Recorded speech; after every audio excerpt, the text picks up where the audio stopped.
Pursuant to notice, I call up H.R. 6978, the Preserving Integrity and Immigration Benefits Act, for purposes of markup. I move the committee reported favorably to the House. The clerk will report the bill. H.R. 6978. Without objection, the bill will be considered as read and open for amendment at any point. The chair now recognizes the gentleman from California, Mr. McClintock, for an opening statement. Thank you. Mr. Chairman, in recent weeks, our nation has watched in horror as several high-profile fraud scandals have come to light. Billions of dollars directed to helping those in need and funded by hardworking American taxpayers have instead been stolen by illicit fraudsters. In some cases, these schemes have involved foreign nationals or even communities with a large number of naturalized citizens. This has understandably raised questions about whether the same kinds of fraudulent criminal activity being perpetrated against our nation's generous welfare system are also being perpetrated against our nation's immigration benefits system. Indeed, in response to the massive amounts of fraudulent activity, the Trump administration has taken immediate action, pausing the adjudication of all pending immigration benefits for foreign nationals who hail from countries the administration has identified as being at a higher risk of likelihood that their nationals would pose a national security or public safety risk to the United States. Among the reasons a country might be identified as high risk are woeful inadequacies in screening, vetting, and the provision of information, such as criminal records that are widely unreliable and inaccessible, and widespread corruption combined with poor record keeping, resulting in any non-citizen being able to obtain any civil document from that country, particularly if that person is willing to pay a fee or engage in an individual who specializes in assisting such fraud. What they're already uncovering is shocking. In September, the Trump administration surged resources to review immigration applications in Minneapolis. This investigation uncovered evidence of fraud, noncompliance, or public safety or national security concerns in 44% of the cases interviewed. The cases included marriage fraud and forged documents. In addition to pausing the adjudication of pending immigration benefits requests, the Trump administration has ordered a re-review of all benefits issued from such high-risk countries since Joe Biden's Democrats opened our borders on January 20th of 2021. Such a requirement is essential to restoring the public's trust in our immigration system. This review will ensure a wide range of immigration benefits, from employment authorization documents to asylum applications and various visa petitions, or even naturalization applications, were not fraudulently obtained and that applicable standards were appropriately applied during adjudication. Mr. Finstead's legislation, the Preserving Integrity and Immigration Benefits Act, is simple and will codify this review process. Further, H.R. 6978 will ensure that both Congress and the public will be informed about what the administration uncovers. I can't possibly imagine why anyone would oppose this legislation. And again, I'm afraid we're about to find out. With that, I yield. Would the gentleman yield? We're on opening statements, but I'll get to you first. Thank you. When we get to member 5 minutes. The chair now recognizes the ranking member for an opening statement. Mr. Chairman, thank you very much. On my way here this morning, I got a call from a constituent who was supposed to have her long-awaited citizenship interview, and she showed up at it, and the officer told her it had been descheduled with no explanation of why it had been descheduled. And that descheduling process has been the basis, actually, for then later attacking people's presence in the country. As they're no longer on the schedule that they thought they were on. Well, this bill tells us just how much some people hate immigration in all of its forms, including legal immigration. I thought that was something that we could agree on. You know, it's always been my position we should make it much harder for people to get into America illegally and much easier to get into America legally. But this is an attack on immigration in all of its guises, including legal immigration. The bill purports to authorize a review of all immigration benefits, rights, and privileges approved during the last 5 years for individuals from countries that President Trump has unilaterally decided to place on his latest discriminatory travel ban policy, which includes the case of every green card holder who was issued a green card and every person who was actually granted citizenship. So the legislation creates administratively, legislatively, and then administratively, a second class of U.S. citizenship, U.S. citizens whose citizenship is called into question for completely political and ideological reasons. So you want to know why we oppose it? We oppose it because under the Equal Protection Clause and the Due Process Clause, we don't round up certain citizens considered second class and then subject them to administrative scrutiny that others don't have to go through. In fact, a lot of our Constitution is organized around the principle of settled expectations, which this legislation is designed to disrupt and to combat. Think about the Bill of Attainder Clause, which says that Congress can't just designate certain persons somehow as outside of the law. Think about the Ex Post Facto Clause, which is we don't go back and turn something into a crime after it's already happened. Think of the rule of naturalization itself.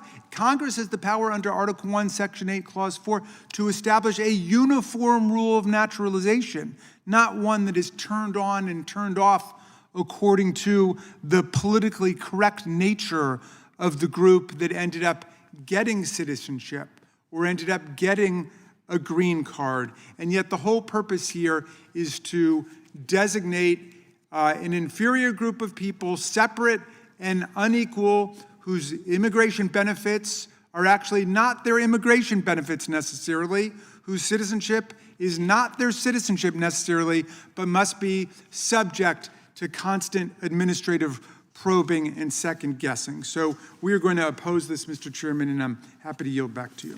Gentleman yields back. Gentleman yields back. The gentleman from Tennessee is recognized. We need to get on the ANS. Oh, that's right. We got to do the ANS. The gentleman from California is recognized.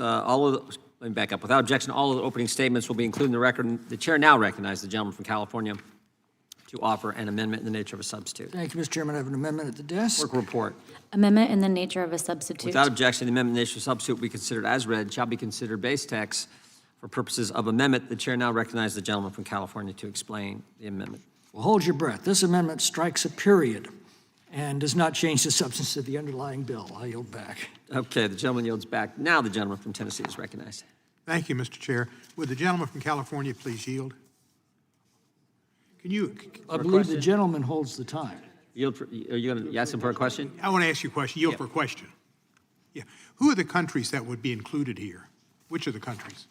Well, I don't have the list right in front of me, but as I said, the criteria are very clear. Those that have been woefully inadequate in vetting the backgrounds of the individuals or that are okay, here we go.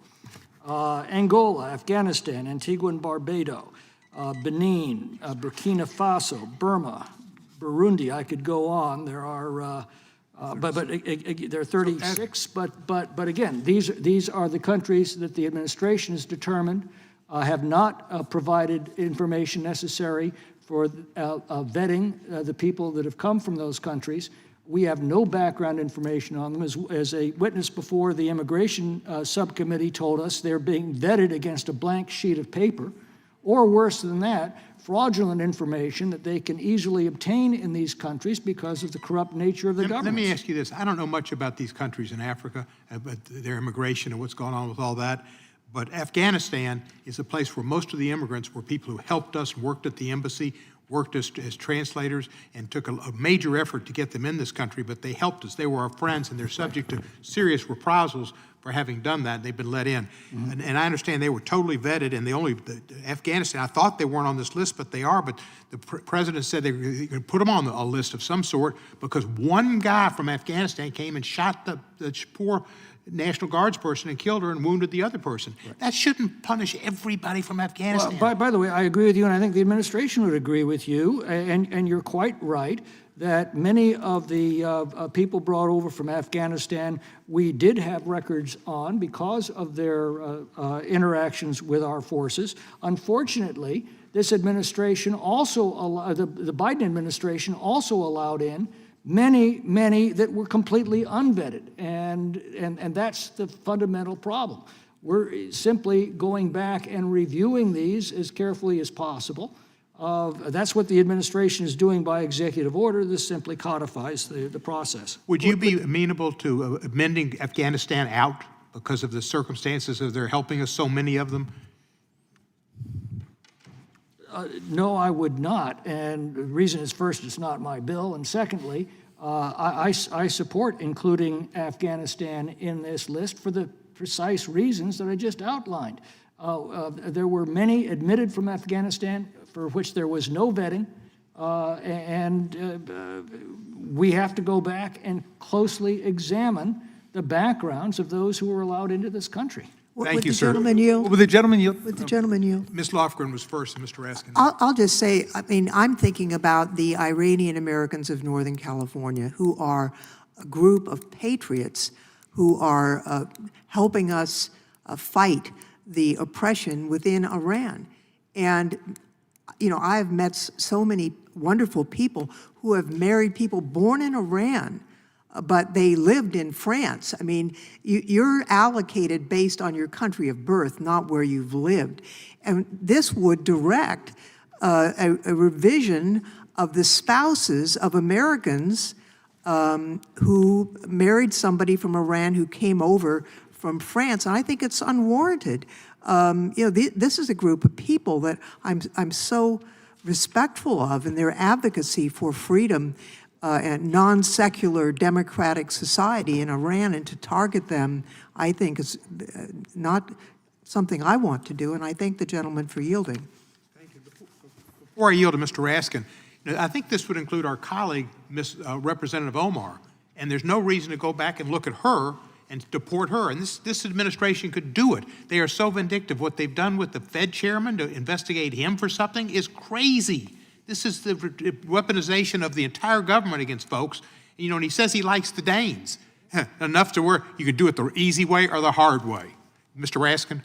Yeah, thank you, Mr. Cohen. I wanted to echo Ms. Lofgren's point that there are lots of communities, including Iranian Americans, who are just being vilified and targeted for no reason here. The gentleman says that this is because there were people who were not vetted. Well, then focus on the people who've not been vetted from all over the world. If they actually suspended the vetting process and didn't follow the law, I wouldn't want those people getting in from anywhere, from any country in the world. That's what we should be focused on. We shouldn't be designating people simply by virtue of national origin. I yield back and thank you for yielding. Mr. Chairman, Gentleman yields back. The gentleman from Arizona is recognized. I have a UC request. Gentleman can state his request. Yes, I'd like to submit for the record this article. Afghan visa fraud cases surface in Pakistan and U.S. Without objection, be entered in the record.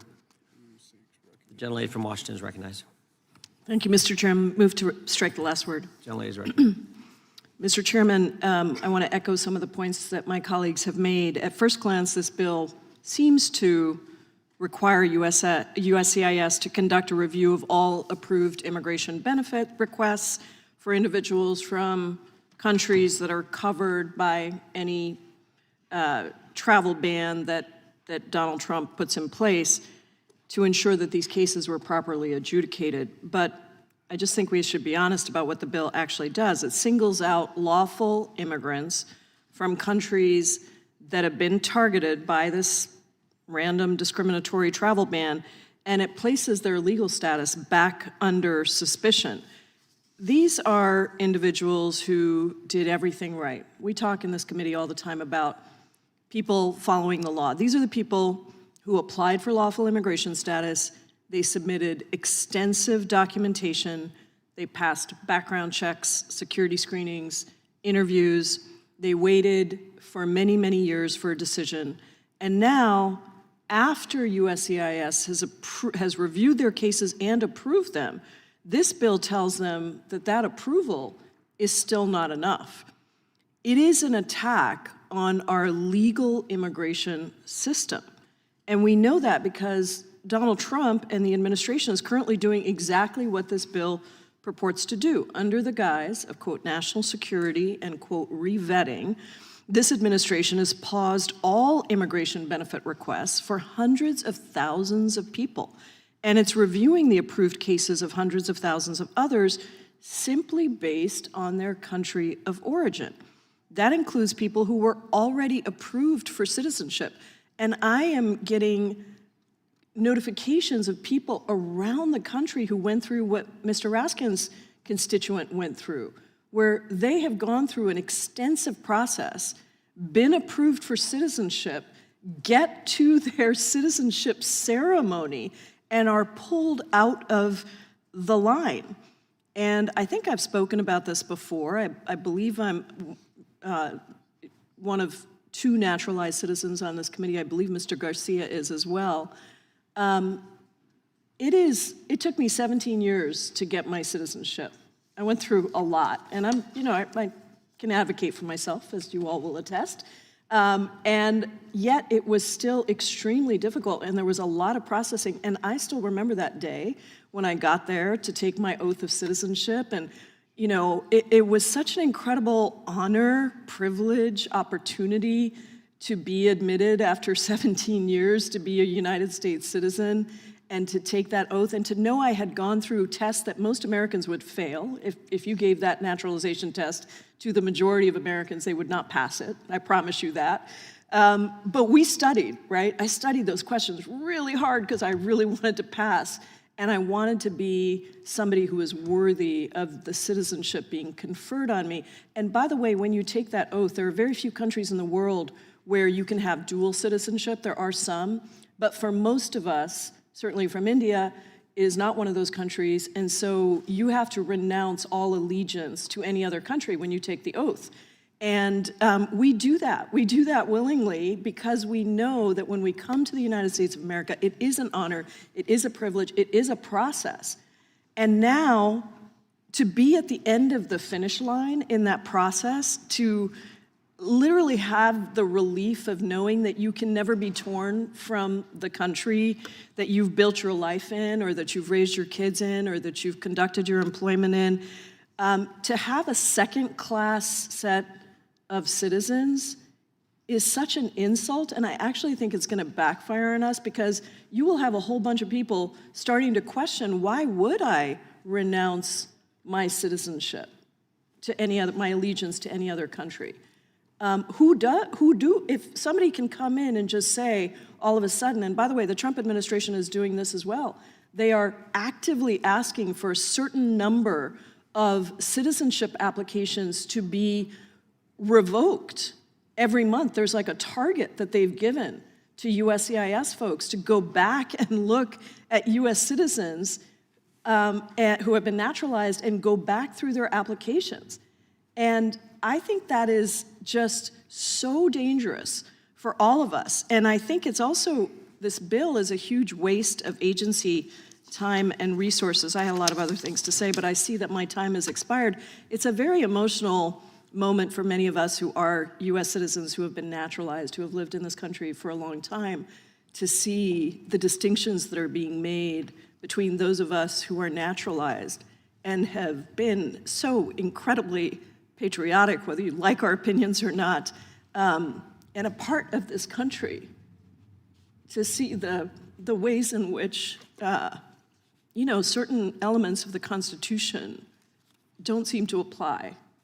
Certain aspects of our citizenship that we are so proud of don't seem to apply. So I would just ask that we recognize what this bill is doing and oppose it.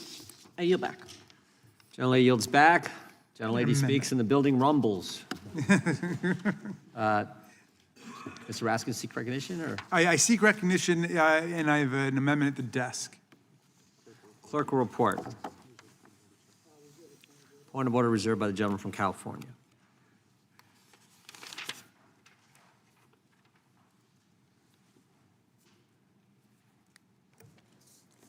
Amendment to the amendment in the nature Without of... objection, the amendment be considered as read. The gentleman from Maryland is recognized to explain the amendment. Mr. Chairman, thank you very much. I've got a very compelling and very germane amendment. It's one sentence. It says, this section shall not take effect until the date on which Department of Homeland Security Secretary Kristi Noem testifies before the Committee on the Judiciary of the U.S. House of Representatives. We know it is germane because the bill itself has a provision saying that the director of USCIS must provide an in-person briefing to the Judiciary Committee of the House and of the Senate. And so this could not be more closely paired with that. If the USCIS director's got to come in to testify, also his boss should have to come in and testify as well, Secretary Noem. And we need this to happen, Mr. Chairman. I don't need to detain people for that long to prove that Secretary Noem has shown complete disregard for congressional oversight over the last year. She has yet to come before this committee.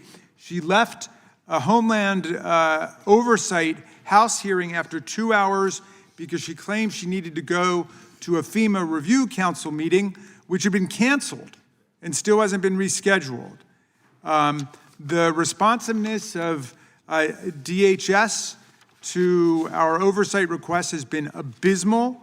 When we do get responses, which is rare, they are full of lies and half-truths. Just one example, I've sent her multiple letters with Ranking Member Jayapal inquiring about the number of U.S. citizens that ICE has detained across the country.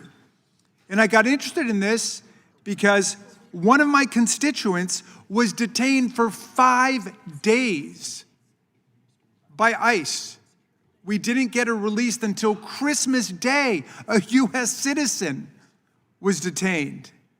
That's what woke me up to this issue. It turned out Ms. Jayapal has been on this for a while, so we wrote a letter inquiring how many U.S. citizens are being detained by ICE.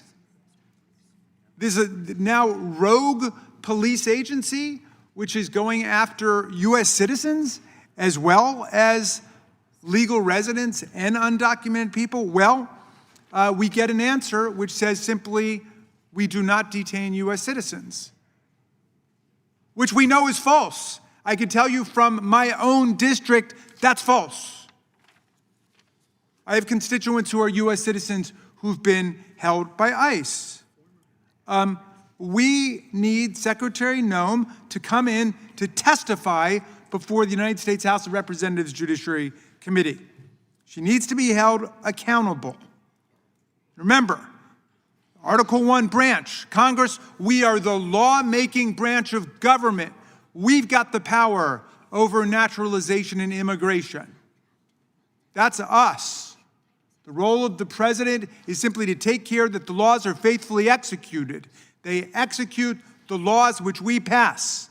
The oversight function is integral to our ability to pass the laws that the American people need, and then to continually review and update those laws to make sure that we are paying proper attention to changes in circumstances. So,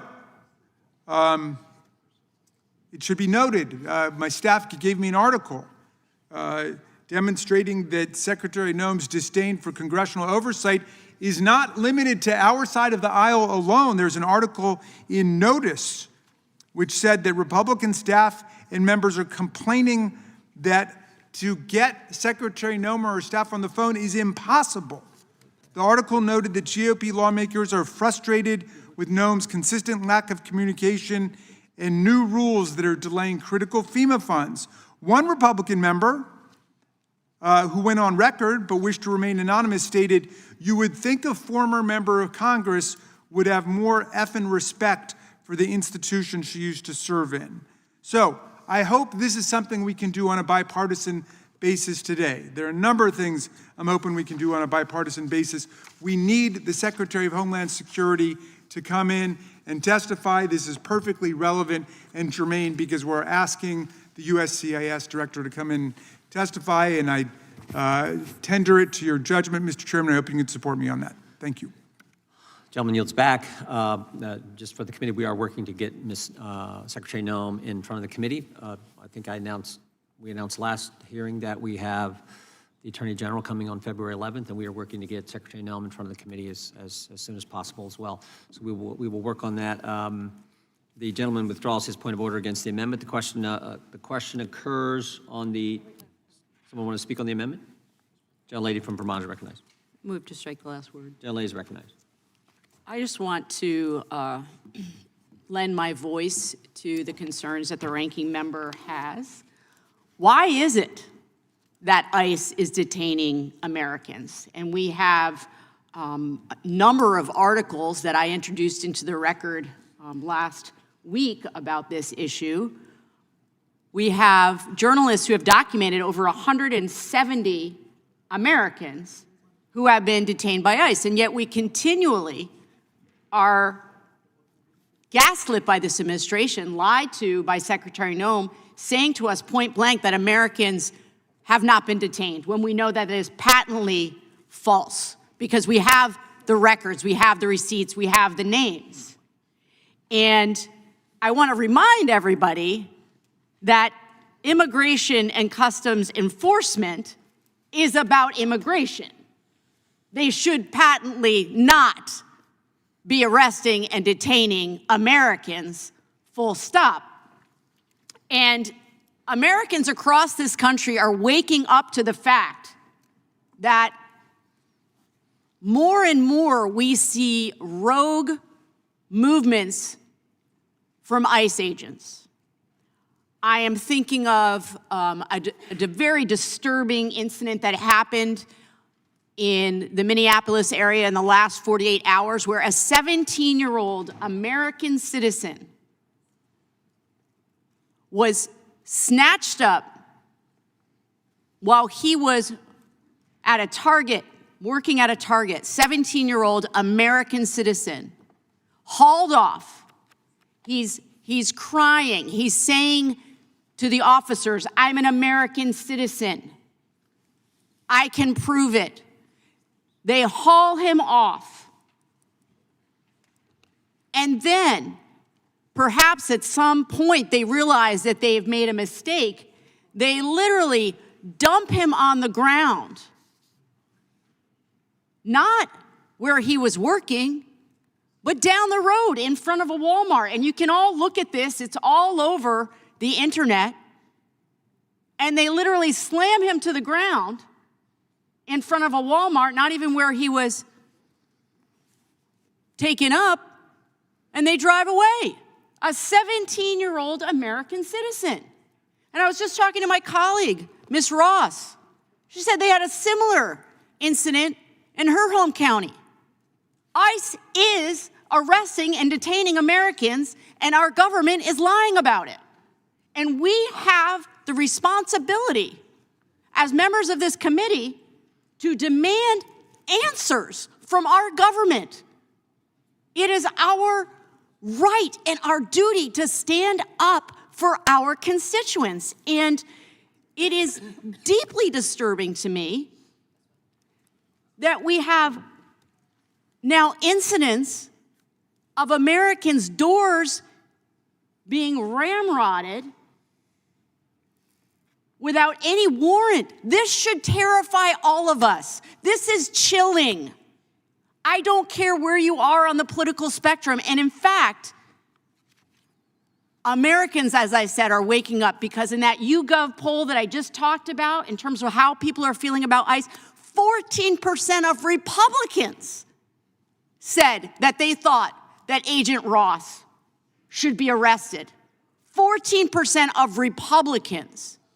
People are waking up to the fact that this ICE, I don't even know what to call them at this point. Well, would the gentlelady yield? I will yield. You know, somebody else who would be very upset about this situation is Thomas Jefferson. If you read the Declaration of Independence, a lot of the specific items in his Bill of Wrongs against King George sound like they could have been written about this administration and ICE, right? So the king has erected a multitude of new offices and sent hither swarms of officers to harass our people.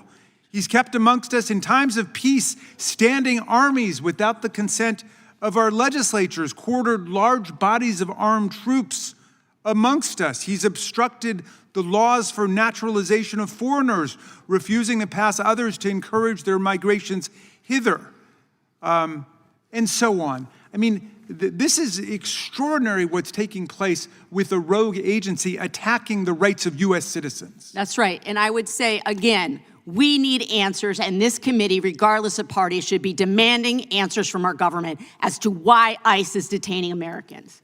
I yield back. Gentlelady yields back. The gentleman from Georgia is recognized. It's an unfortunate truth that one of the reasons, or a big reason for Americans being accosted, stopped, and jailed by ICE is the fact that they are generally dark-skinned people or people of color. And this legislation, by the way, sets up or continues what the Supreme Court has put into place, a second-class citizenship tier, a caste system where people who are not from European nations are not affected by this act, but people from non-European nations are affected by this legislation. People who are Caucasian are not affected. Caucasian immigrants are not affected by this legislation, but non-Caucasian immigrants are. It's a second-class system that's being set up, but the Supreme Court has given license to it in its decision, which allows for ICE to stop Hispanic-looking people and other people who look like immigrants. You can stop them just because of how you think they look. And it's called a Kavanaugh stop. Because Justice Brett Kavanaugh wrote the decision. So we have people across the nation being stopped in accordance with Kavanaugh stops, and it's all legal. And so you've got non-white looking Americans who are subject to having no Fourth Amendment right against unreasonable search and seizure. And you have Caucasian citizens not affected by that adverse ruling. And so we're setting up a second-class system here in this country. This second-class system has always been there. It's just being reinforced with the advent of the Trump administration and people like Stephen Miller and Steve Bannon calling the shots. And Elon Musk also. Let's not forget about the Heil Hitler saluting Doge guy who cut jobs mostly affecting black women in this country, or disproportionately impacting black women in this country. But this is a racial profiling bill that I oppose. I support the amendment, ironically. And with that, I'll yield back. Gentleman yields back. The gentlelady from Wyoming is recognized. I just want to describe some of the people that they're referring to as being so-called targeted by ICE. During Operation Metro Surge in Minnesota, ICE has arrested more than 400 illegal aliens, including pedophiles, rapists, and violent thugs. These vicious criminal illegal aliens were allowed to roam Minnesota streets thanks to its sanctuary policies. Here, a 47-year-old criminal illegal alien from Burma who has been convicted of third-degree criminal sexual conduct using force or coercion has had a final order of removal since February 27, 2014. A 59-year-old criminal illegal alien from Laos who was convicted of 2 counts of rape in Ohio. He was sentenced to 7 years in prison. He has had a final order of removal since December 17, 2009. A 52-year-old criminal illegal alien from Laos who has been convicted of 4th-degree criminal sexual conduct using force or coercion. He was sentenced to 18 months in prison.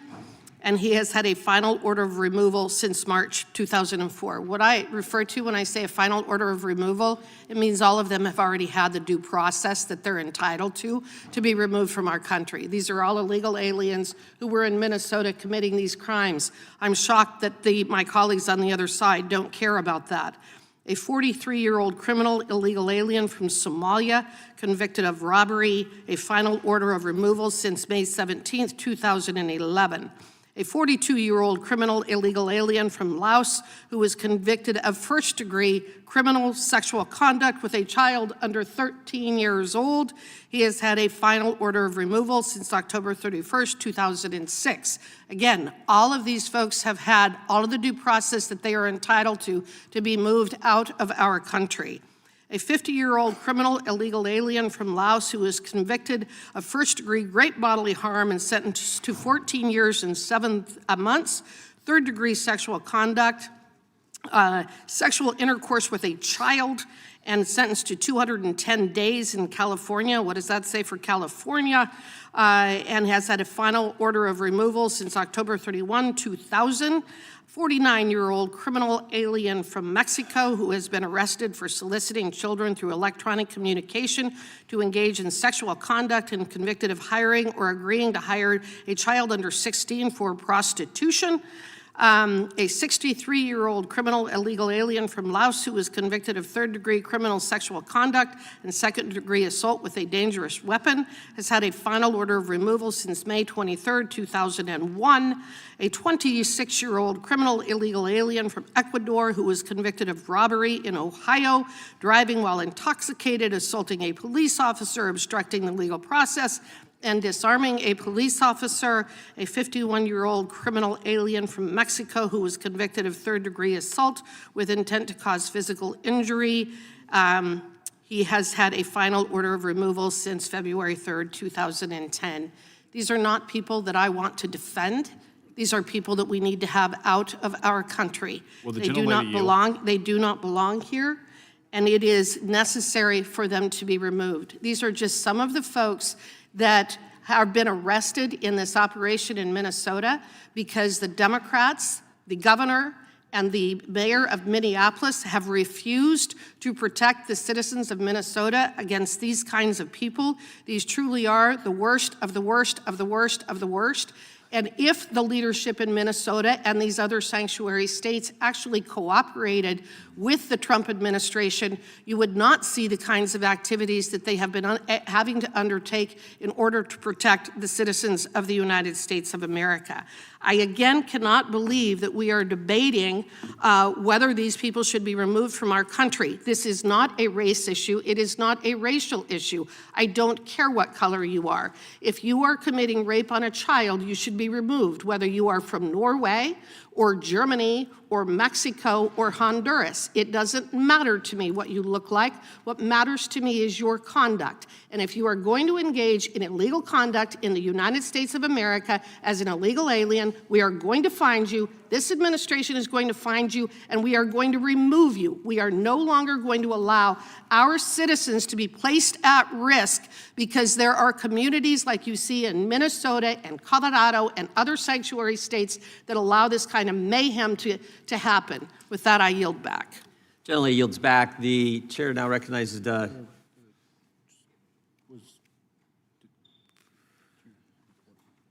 think, has the gentlelady spoken on this one? Or? No. Then you're recognized. I know, I've spoken on a number of these, but I have not spoken on this one yet. So I rise in support of the ranking member's amendment to have Kristi Noem here before us. And it seems pretty simple to me. I have a lot of questions I'd like to ask her. By the way, Kristi Noem said something the other day that I agree with. She was on CNN, and she said, "We can't trust our government anymore." And the CNN interviewer, Dana Bash, said to her, "You are the government." And Kristi Noem said, "Yes, that's what I'm saying." On this particular point, I agree with her, because they are telling lies to us every single day. And we can't trust the government when it's represented by people like Kristi Noem. So we should have her come. She hasn't responded to any of the letters that we've sent. That's not a surprise. But I think it is important that she come and testify before us. I also wanted to ask unanimous consent to enter into the record an article that literally just came out in the New York Times. It's called "3 Prosecutors Quit After Push to Investigate ICE Shooting Victim's Widow." Without objection. And I'm going to read from this article because I think this is very important. Remember, the leading federal prosecutor on the fraud case in Minnesota was appointed by Donald Trump. He is a career prosecutor, and he was appointed acting U.S. attorney by Trump in May of 2024. And he has now resigned. 3 Minnesota federal, I'm reading from the article, 3 Minnesota federal prosecutors resigned over the Justice Department's push to investigate the widow of a woman killed by an ICE agent and its reluctance to investigate the shooter, according to people with knowledge of the decision. And the article goes on to say Mr. Thompson's resignation came after senior Justice Department officials pressed for a criminal investigation into the actions of the widow of Renee Nicole Good, the Minneapolis woman killed by an ICE agent last Wednesday. Mr. Thompson, 47, a career prosecutor, objected to that approach, as well as to the Justice Department's refusal to include state officials in investigating whether the shooting itself was lawful. 2 other senior career prosecutors, Harry Jacobs and Melinda Williams, also resigned on Tuesday. Mr. Jacobs had been Mr. Thompson's deputy overseeing the fraud investigation, which began in 2022. And then it goes on to say that these fraud cases, I'll read exactly what the article says, the fraud cases were the chief reason the Trump administration launched an immigration crackdown in the state. This goes back to the amendment that was ruled out of order in the last bill, which really, I think, should have been ruled in order. It went straight to the question of this so-called fraud investigation and how it's being linked to the surge in immigration enforcement by ICE and Border Patrol. And I think it is very important for us to recognize that what is happening with the Department of Justice and with the Department of Homeland Security is even pushing out senior prosecutors. I mean, this federal prosecutor, Mr. Thompson, was the one who was overseeing this sprawling fraud investigation, and he cannot abide by how the so-called fraud investigation is being used to justify things that he cannot justify as a federal prosecutor appointed by Donald Trump to that position. And so I know we have very capable prosecutors, and including Mr. Knott on the other side, former prosecutors. And I would just say, please look at what is happening. Because when you not only have an ICE agent who shoots a woman 3 times, we all have video that's very, very clear, but let's say, let's stipulate to the fact that we all believe there should be an independent investigation of what happened. And you have the Justice Department not only saying they're not going to prosecute that ICE official, they're not going to conduct an investigation, they're not going to share the results of whatever they're doing with the state law enforcement investigations, but then you also have them trying to essentially criminalize and assassinate the widow of the woman who was shot. And you have these senior prosecutors on the Republican side resigning because of that conduct. I hope that people who have been prosecutors on the other side will look at this and start to speak out. It's extremely dangerous. I yield back.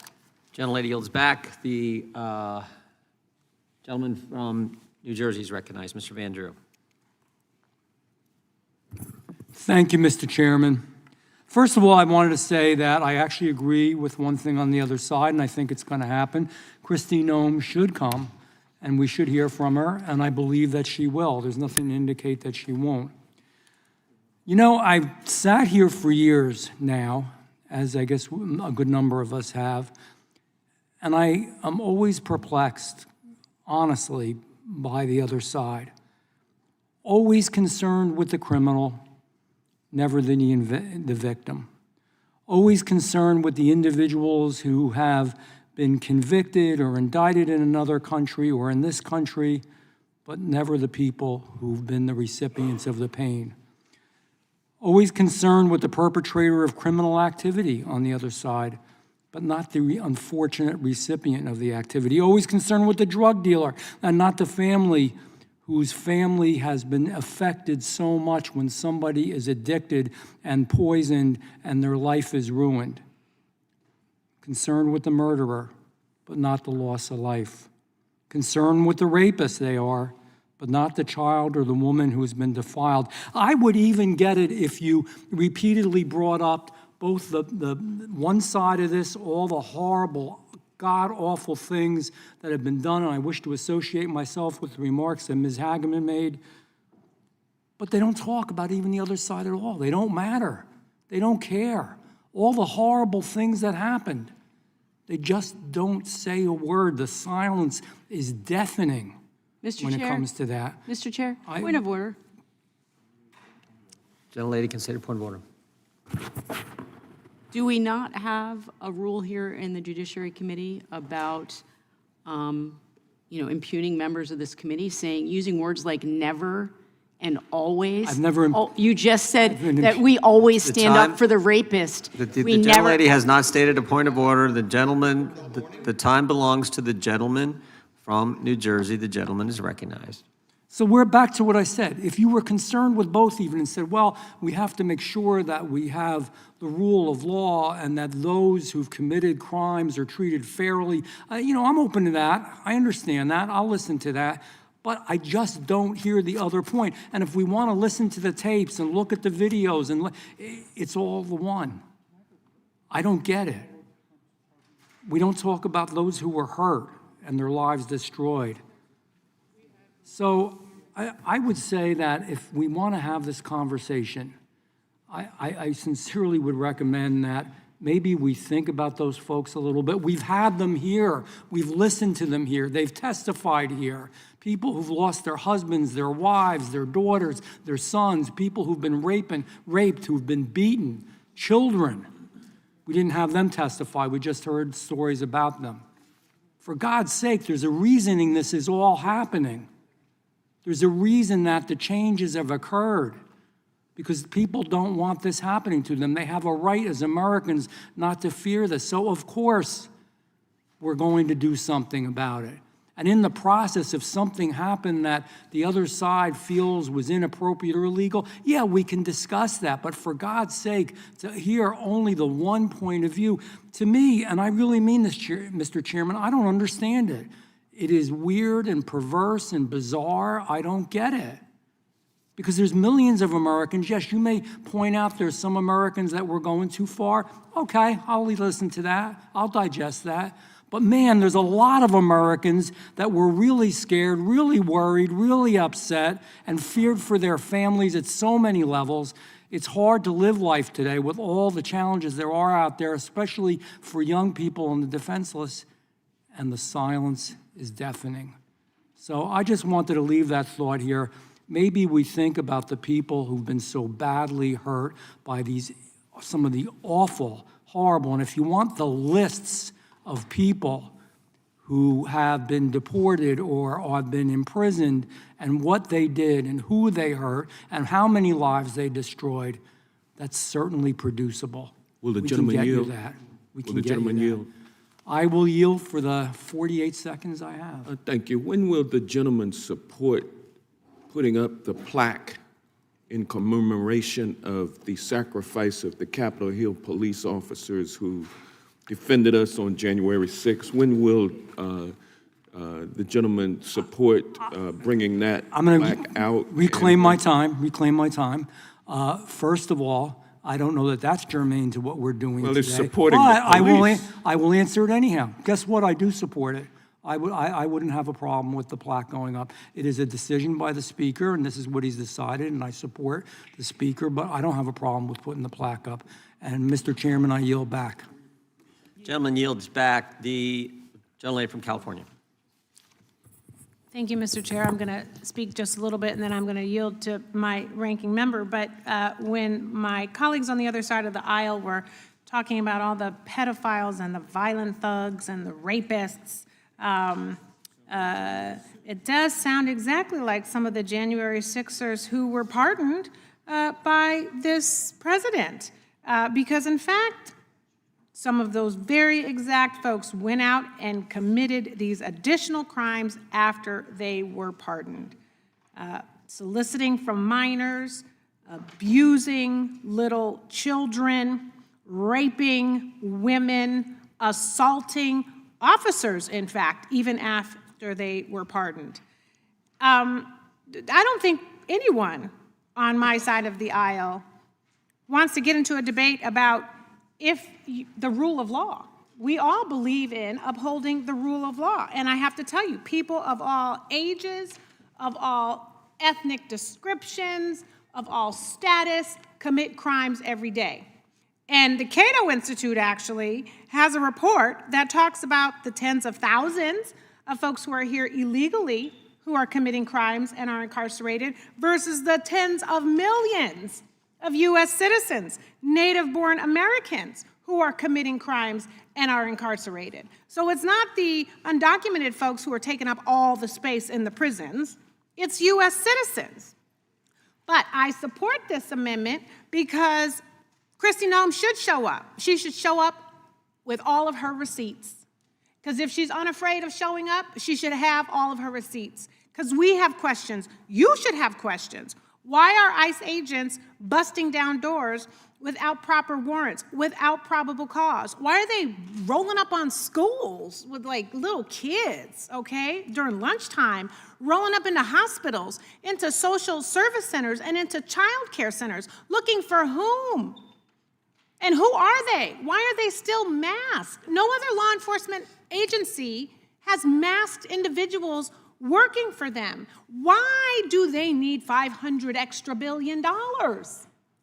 Like, what else are they going to do with this money? That's why we have questions, because when they're rolling up into your city, they are also impacting local law enforcement. Their violent tactics are impacting local law enforcement on top of injuring citizens and locals with tear gas and weapons.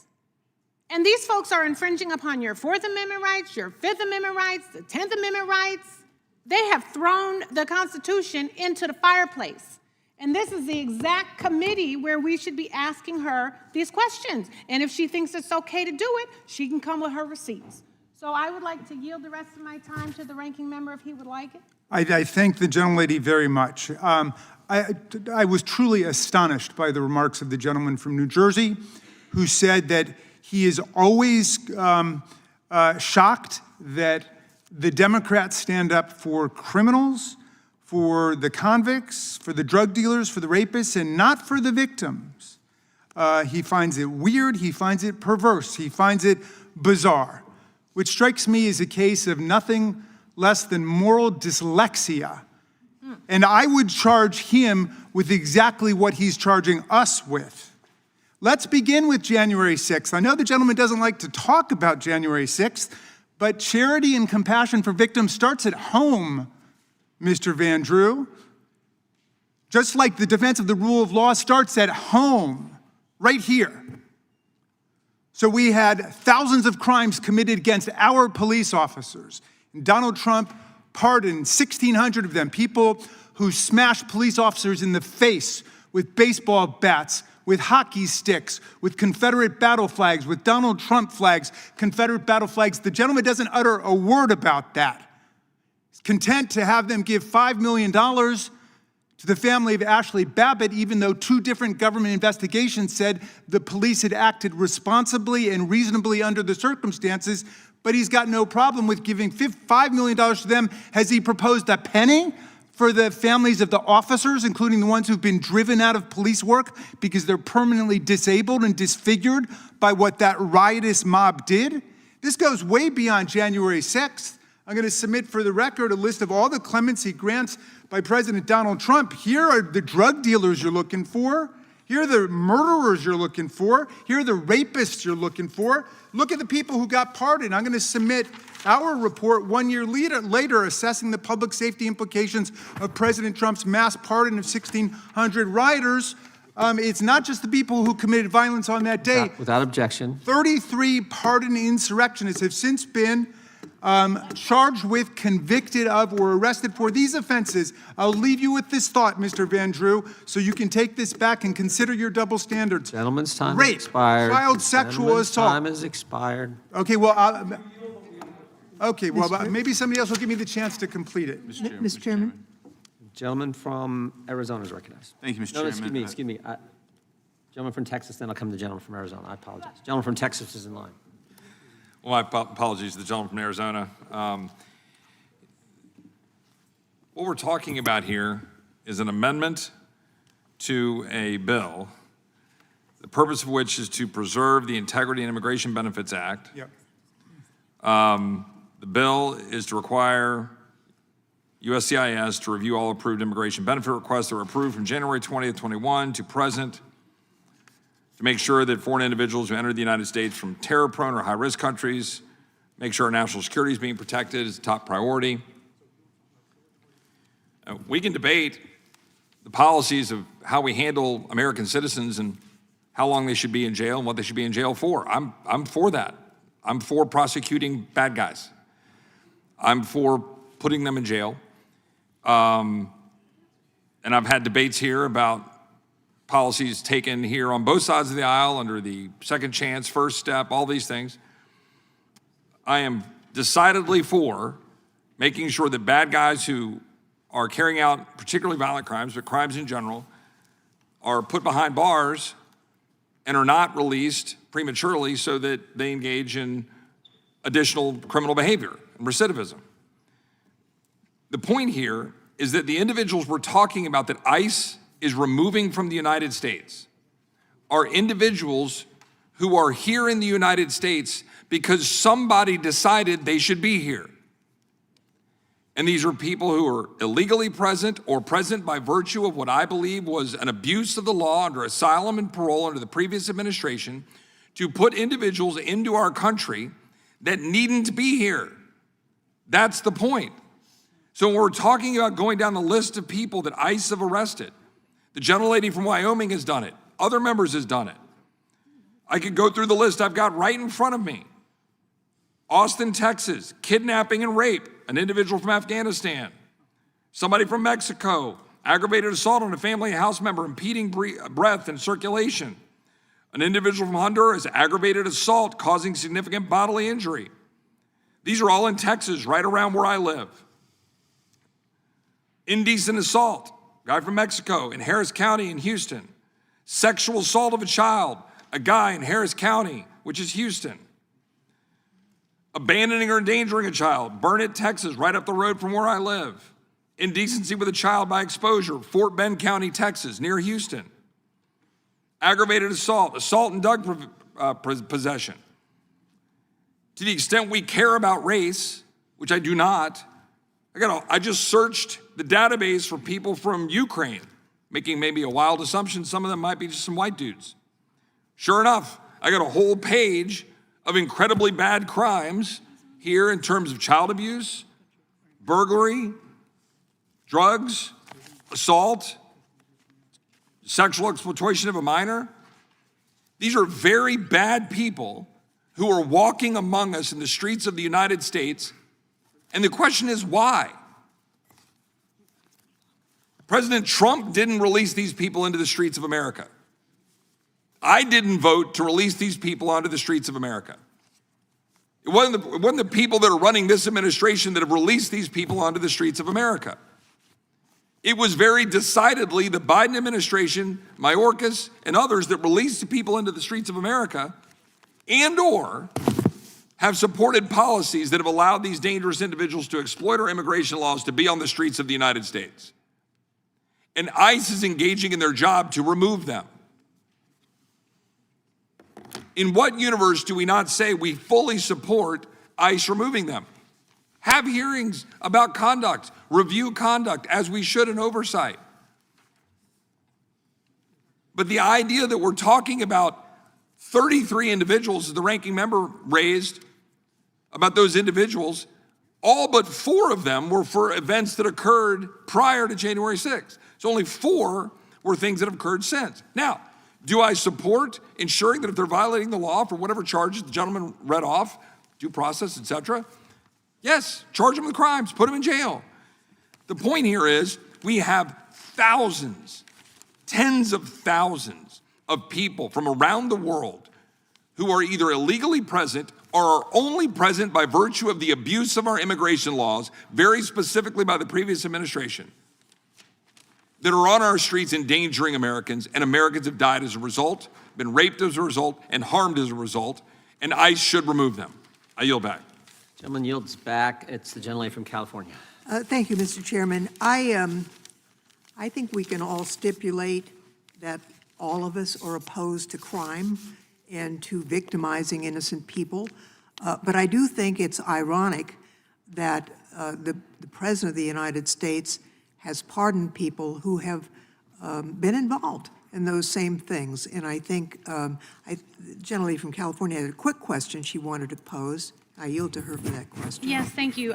Listening to my colleagues talk about Americans who were victimized, it made me think about the family of Officer Sitnick, who was here for January 6th. And I just was wondering, because I know the ranking member was talking about this list of folks that were pardoned, these January 6ers. And I wanted to know if Republicans had met with the family of the slain officer, if Republicans had listened, had consoled, all of the things that you're being accused of not doing. That was my question. Yeah, reclaiming my time, I would like to yield to the ranking member, because I think he had a few other points he wanted to make. Well, I appreciate that very much, Ms. Lofgren. First of all, let me address the point made by the gentleman from Texas. Please don't misunderstand my point. I thought it was outrageous that President Trump pardoned the 1,600 insurrectionists and rioters in the first place. I don't think they should be pardoned after having violently assaulted our police officers. The indicia for a pardon are contrition, remorse, reform, rehabilitation, ready to be reassimilated to society. Most of these people are completely uncontrite and unremorseful. The one remorseful insurrectionist I saw was Pamela Hemphill, who rejected Donald Trump's pardon. And she's a grandma in her 70s who came here and said, I reject your filthy pardon because I did this, because I listened to you. I listened to your lies, your big lie. I went into the Capitol and I violated the law, and I should be punished for that. She's the one person who really deserves a pardon because she thought about what she had done, but it's the others who are celebrating their pardons, and they want money too. The Proud Boys are asking for what, $150 million from the government. They've filed a little administrative reparations claim so they can have a sweetheart deal like Donald Trump himself wants. Now, come on. Let's get real about this situation. I'm not just talking about what happened on that day. Yes, there are dozens of crimes that have been committed since January 6th, as the gentleman says. And if we had some of the political operatives on our side, that you'd be seeing a Willie Horton ad every single night about those people out there who Donald Trump pardoned, who were involved in child sex abuse materials and sexual assault and home invasions and terrorizing FBI agents. Is there anybody willing to speak up for those pardons of those people who are already back at it again? I hope not. And this former Democrat Republican from New Jersey wants to lecture us about how we don't care about the victims.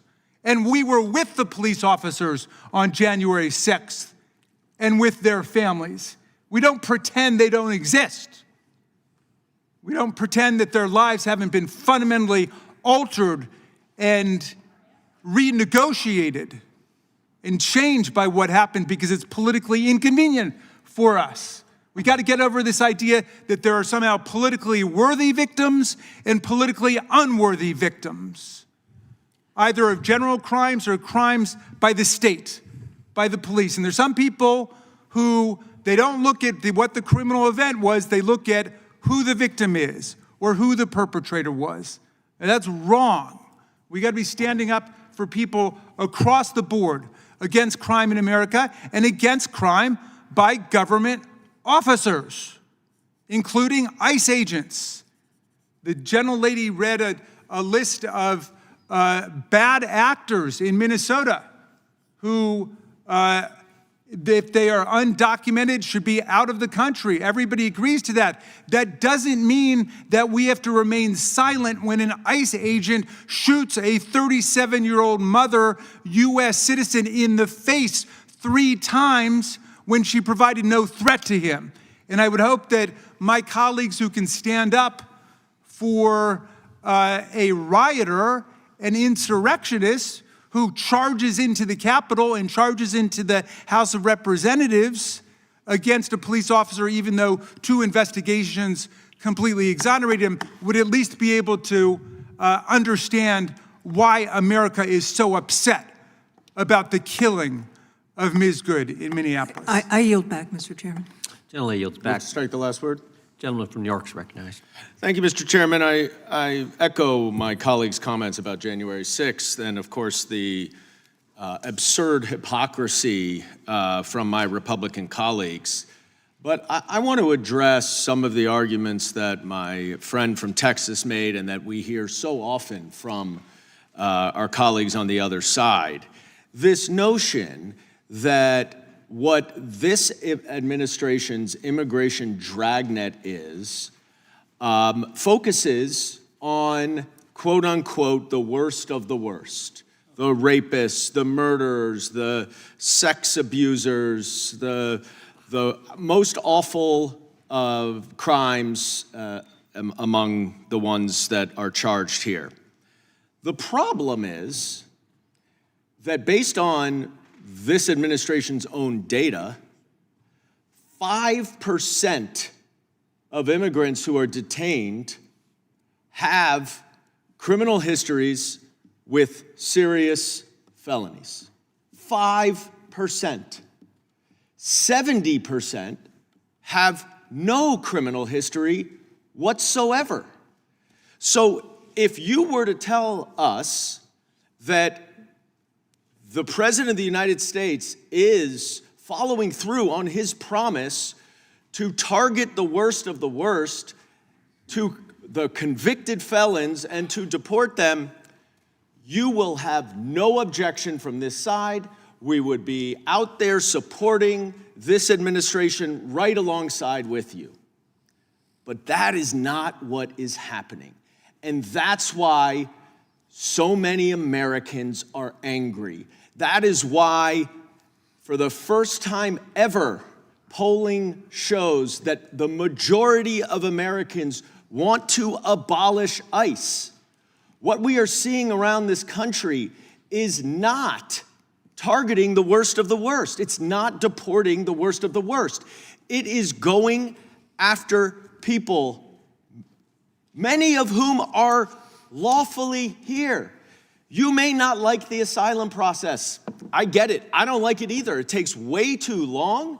It needs to be reformed. But you and the administration does not just get to decide that the asylum process doesn't need to be followed.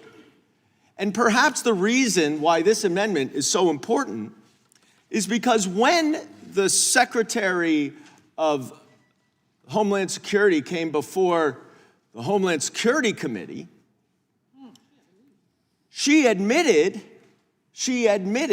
that it is illegal to deport someone with an ongoing asylum case, which is happening all over this country.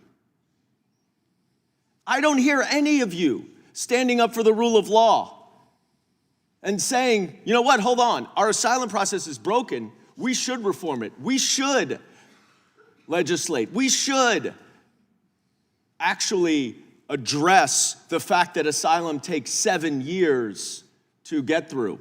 I agree with you. It was your dear president who submarined a bipartisan bill in the Senate that would have done that, but we'll move on. You can't just say, I don't like it. I don't like the law. I'm just gonna do whatever I want. And in the process of doing whatever I want, I am going to use excessive violence, the kind of violence we don't see from any criminal law enforcement agencies around this country. Nothing like it. Nothing like it. Because it is excessive force. And I don't understand why it is so difficult for my Republican colleagues to stand up for the humanity of any person who is a citizen or not. But since you only care about citizens, let's focus on the citizens. So people who are being beaten on the streets by untrained officers, given $50,000 bonuses to go work for ICE, who don't know proper protocol and are killing people in our streets. That's not American. I don't care what the law is, that's not American. And you can stand up to this administration just like we can. And I yield back. Gentleman yields back. Question is on the gentleman from California is recognized to speak on the amendment. Mr. Chairman, I agree with the ranking member that said earlier that the president's responsibility is to faithfully execute the laws that Congress has passed. Absolutely right.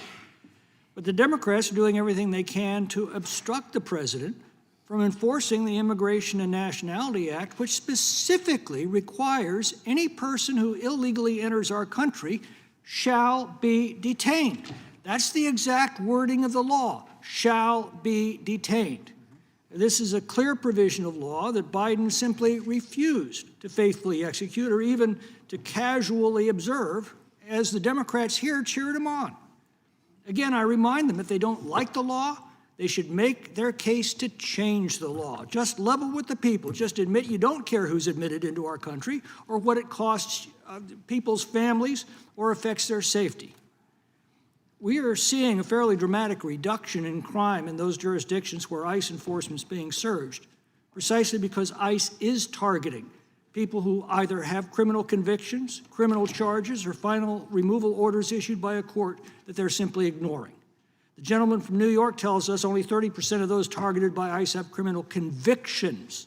What he left out is another 40% of criminal charges pending against them, and almost all of the rest have final orders of deportation issued by a judge that they're simply ignoring.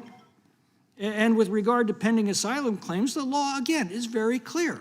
Someone who has illegally entered our country who makes an asylum claim shall be detained until their case is decided. Now, they can leave that detention at any time for any country that will accept them. But an asylum claim does not give them the right to illegally enter our country and then roam freely while the claim is considered. That has only occurred because the Democrats ignored the law and refused their constitutional responsibility to see that it's faithfully executed. Now, normally ICE would take custody of these criminals as they're being held by law enforcement, but sanctuary jurisdictions instead release them back into our community. So then ICE has to come and arrest them.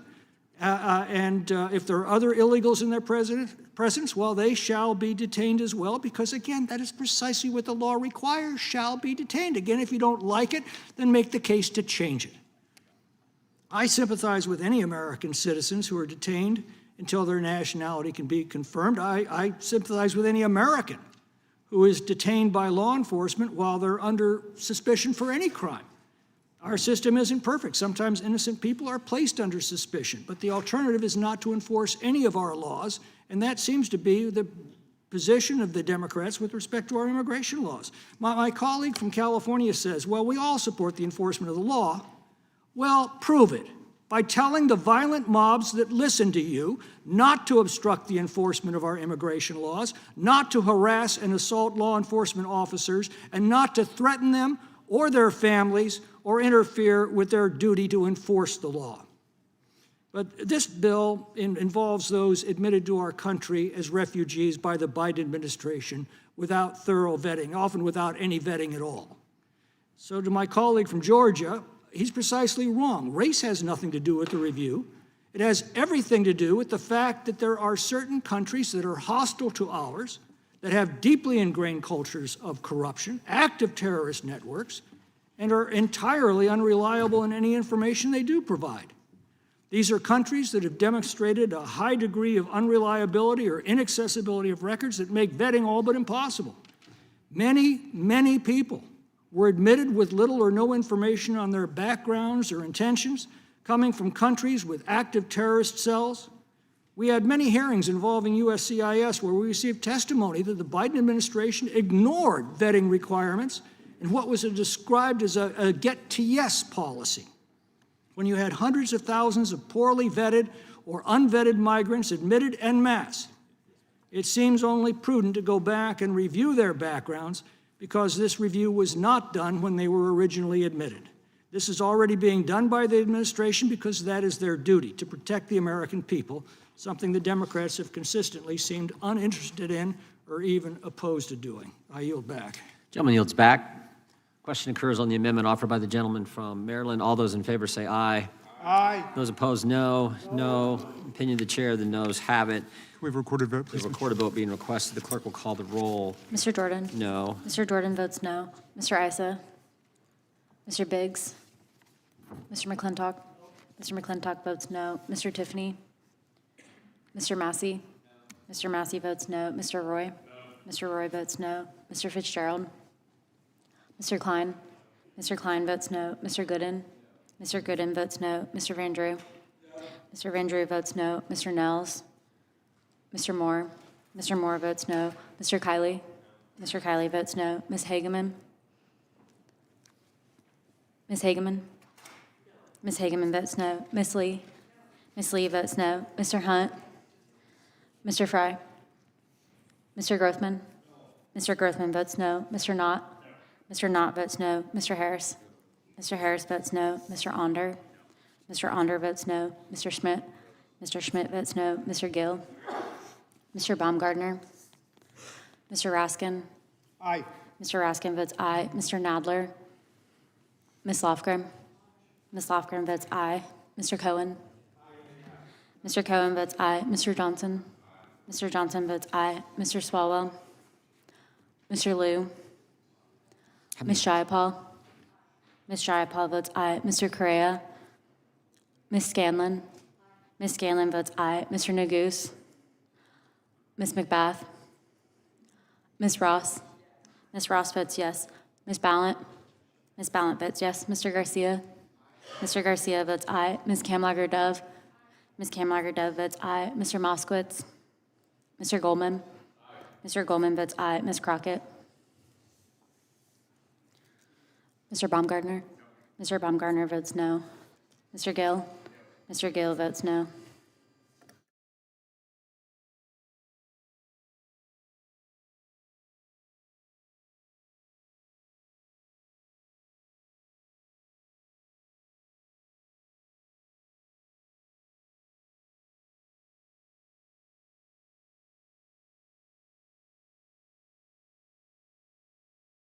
Clerk will report. Mr. Chairman, there are 11 ayes and 18 noes. The amendment is not agreed to.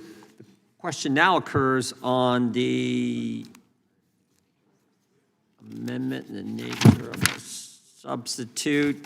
This will be followed immediately by vote on reporting the bill. All those in favor say aye. Aye. Those opposed, no. Independent chairs, the ayes have it. The amendment in the nature of substitute is adopted. The question is on favor of reporting the bill as amended. All those in favor say aye. Aye. Those opposed, no. No. Independent chair, the ayes have it, and the bill is ordered to be reported favorably to the House.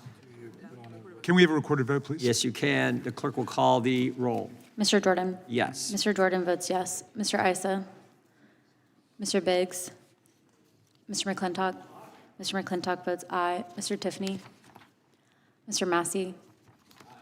Mr. Massey votes aye. Mr. Roy? Mr. Roy votes aye. Mr. Fitzgerald? Mr. Klein? Mr. Klein votes aye. Mr. Gooden? Mr. Van Drew? Mr. Van Drew votes yes. Mr. Nels? Mr. Moore? Mr. Moore votes yes. Mr. Kiley? Mr. Kiley votes aye. Ms. Hageman? Ms. Hageman votes aye. Ms. Lee? Ms. Lee votes aye. Mr. Hunt? Mr. Fry? Mr. Grothman? Mr. Grothman votes aye. Mr. Knott votes aye. Mr. Harris? Mr. Harris votes aye. Mr. Onder? Mr. Onder votes aye. Mr. Schmidt? Mr. Schmidt votes aye. Mr. Gill? Mr. Gill votes yes. Mr. Baumgartner? Mr. Raskin? No. Mr. Raskin votes no. Mr. Nadler? Ms. Lofgren? Ms. Lofgren votes no. Mr. Cohen? Mr. Cohen votes no. Mr. Johnson? Mr. Johnson votes no. Mr. Swalwell? Mr. Liu? Ms. Jayapal? Ms. Jayapal votes no. Mr. Correa? Ms. Scanlon? Ms. Scanlon votes no. Mr. Neguse? Ms. McBath? Ms. Ross? Ms. Ross votes no. Ms. Ballant? Ms. Ballant votes no. Mr. Garcia? Mr. Garcia votes no. Ms. Kamlager-Dove? Ms. Kamlager-Dove votes no. Mr. Moskowitz? Mr. Goldman? Mr. Goldman votes no. Ms. Crockett? Gentleman from Mr. Washington? Mr. Baumgartner? Mr. Baumgartner votes yes. Gentleman from Texas? Mr. Gooden votes aye. Anyone else wish to be recorded? Clerk will report.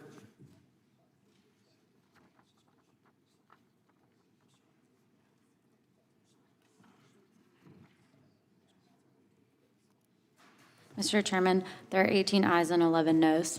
The ayes have it, and the bill is ordered to be reported favorably to the House. Members will have 2 days to submit views. Without objection, the bill will be reported as a single amendment in the nature of a substitute, incorporating all adopted amendments, and staff is authorized to make technical and conforming changes.